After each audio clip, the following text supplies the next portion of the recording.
নমস্কার বন্ধুরা, মনের মতো রান্নাতে সবাইকে স্বাগত জানাই। আমি আজকে আবারও একটা রেসিপি নিয়ে চলে এসেছি আপনাদের কাছে। আর আজকে আমাদের রেসিপি বাটা মাছের ঝোল। তো বন্ধুরা, আমি এই রেসিপিটা কিভাবে বানালাম আপনারা ভিডিওটা প্রথম থেকে শেষ পর্যন্ত স্কিপ না করে দেখতে থাকুন, তাহলে আপনাদের বুঝতে সুবিধা হবে এবং রান্নার সময় অনেকটাই হেল্প হবে। বাটা মাছের ঝোল করার জন্য আমি এখানে 6 পিস বাটা মাছ নিয়ে নিয়েছি। মাছগুলোকে খুব ভালো করে পরিষ্কার করে কেটে বেছে ধুয়ে নিয়েছি। এবারে মাছগুলোকে ম্যারিনেট করে নেব। তার জন্য প্রথমে দিয়ে দিচ্ছি পরিমাণ মতন লবণ, দিচ্ছি হলুদের গুঁড়ো, অল্প কিছুটা পরিমাণে সর্ষে তেল। এবারে মাছগুলোকে খুব সুন্দর করে মেখে নেব।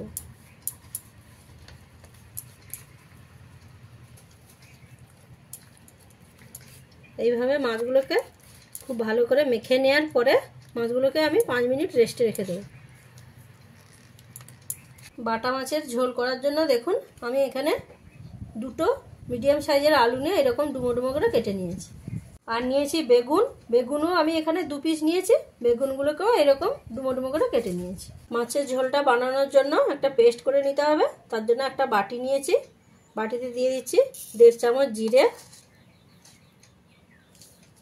দিচ্ছি 1 চামচ কালো সর্ষে, দিচ্ছি ঝালের জন্য 4 পিস শুকনো লঙ্কা। তা আমি এখানে শুকনো লঙ্কা ব্যবহার করছি, আপনারা চাইলে কাঁচা লঙ্কাও দিয়ে নিতে পারেন। দিচ্ছি 1.5 ইঞ্চি পরিমাণে আদা, আর দিচ্ছি ধনেপাতা ডান্ডি। দেখুন কিছুটা পরিমাণে জল দিয়ে নিয়েছি। এবারে এগুলোকে আমি 4 থেকে 5 মিনিট ভিজিয়ে রেখে দেবো। তারপরে ভালো করে একটা মিহি করে পেস্ট করে নেব। এবারে একটা কড়াই নিয়ে গরম করে নিয়েছি, তাতে দিয়ে দিচ্ছি সর্ষের তেল। আর তেলটা ভালোভাবে গরম হয়ে গেলে কেটে রাখা আলুগুলো দিয়ে দিলাম।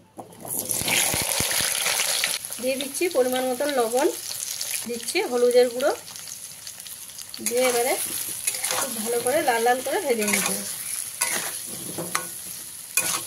আলুগুলো দেখুন লাল লাল করে আমি ভেজে নিয়েছি। এবারে এর মধ্যে দিয়ে দেবো কেটে রাখা বেগুনগুলো। আমি এখানে আলু আর বেগুনটা একসাথেই ভেজে নিচ্ছি। আপনারা যদি চান তাহলে আলু আর বেগুনটাকে আলাদা আলাদা করেও ভেজে নিতে পারেন। এবারে আলু আর বেগুনটাকে ভালো করে আবারও ভেজে নেব। গ্যাসের ফ্লেমটা মিডিয়ামে দেবেন, দিয়ে ভেজে নেবেন। আলু আর বেগুনগুলোকে দেখুন লাল লাল করে ভেজে নিয়েছি। আলু আর বেগুনটা এখানে প্রায় 50% মতন সেদ্ধ হয়ে গেছে। তো আমি এবারে নামিয়ে নিচ্ছি।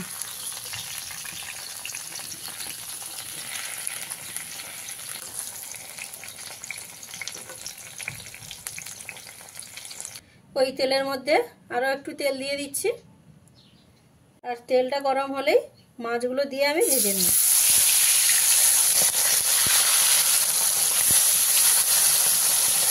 ফ্লেমটাকে মিডিয়ামে রেখে মাছগুলোকে উল্টে পাল্টে খুব সুন্দর করে লাল করে ভেজে নিয়েছি। এবারে মাছগুলো আমি নামিয়ে নিচ্ছি।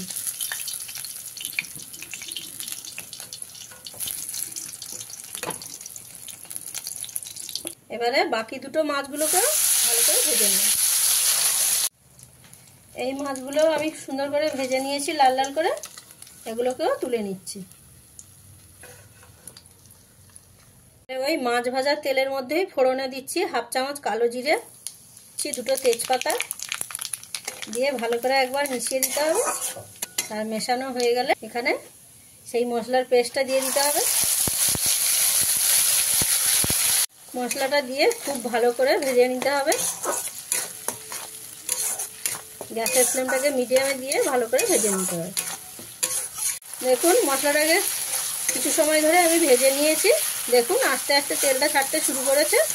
এবারে এর মধ্যে দিয়ে দেবো কটা গুঁড়ো মশলা। দিচ্ছি 1/2 চামচ হলুদের গুঁড়ো, দিচ্ছি রঙের জন্য 1 চামচ কাশ্মীরি গুঁড়ো লঙ্কা।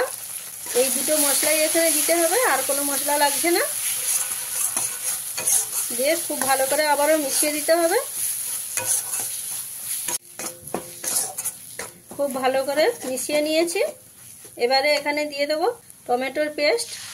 আমি এখানে একটা বড় সাইজের টমেটো নিয়ে পেস্ট করে নিয়েছি। দিচ্ছি 4টে কাঁচা লঙ্কা, দিচ্ছি পরিমাণ মতন লবণ, দিয়ে এবারে খুব ভালো করে আবারও মশলাটাকে কষিয়ে নিতে হবে। এবারে ঢাকা দিয়ে কিছু সময় রান্না করে নেব। যতক্ষণ না পর্যন্ত সম্পূর্ণ তেলটা ছেড়ে দিচ্ছে। ঢাকা দিয়ে কিছু সময় রান্না করে নিয়েছি। এবারে ঢাকাটা খুলে দিচ্ছি। দেখুন মশলা থেকে পুরো তেলটা ছেড়ে দিয়েছে। এবারে আমি দিয়ে দিচ্ছি ভেজে রাখা আলু আর বেগুনগুলো, দিয়ে খুব ভালো করে মিশিয়ে দিতে হবে। এখানে কিন্তু আলু আর বেগুনটা দেওয়ার সাথে সাথে জলটা দেবেন না, এইভাবে খুব ভালো করে মিশিয়ে দিতে হবে।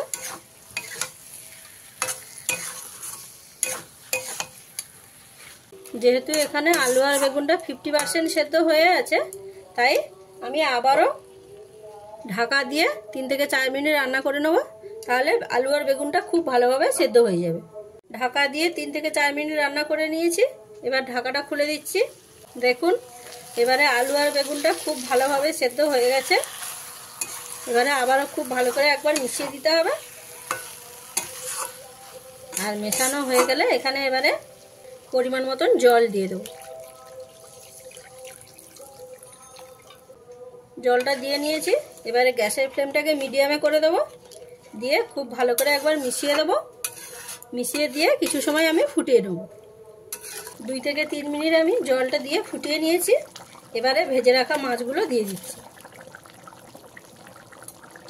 মাছগুলো দিয়ে গ্রেভির সঙ্গে একটু ভালো করে এইভাবে ডুবিয়ে ডুবিয়ে দিতে হবে।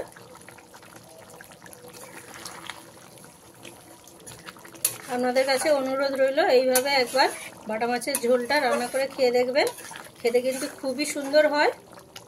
মাছগুলো দিয়ে 2-3 মিনিট ফুটিয়ে নিলেই কিন্তু আপনাদের রান্না কমপ্লিট। তাহলে বন্ধুরা দেখতেই পেলেন এই রেসিপিটা রান্না করা কতটা সহজ। খেতে কিন্তু দুর্দান্ত স্বাদের হয়। সব শেষে দিয়ে দিতে হবে ধনেপাতা কুচি। আমি যে পদ্ধতিতে রান্না করে দেখালাম আপনাদের অবশ্যই ভালো লাগবে। আর ভালো লাগলে চ্যানেলটিকে লাইক শেয়ার করে দেবেন। রেসিপিটা কেমন লাগলো বন্ধুরা সেটা কিন্তু অতি অবশ্যই আমাকে কমেন্টের মাধ্যমে জানাবেন। সাবস্ক্রাইব করে চ্যানেলটাকে আমার পাশে থাকবেন। তাহলে বন্ধুরা দেখা হচ্ছে আপনাদের সাথে নতুন একটা রেসিপি নিয়ে পরের একটা নতুন ভিডিওতে। রান্নাটা আমার কমপ্লিট হয়ে গেছে, আমি এবারে নামিয়ে দিচ্ছি।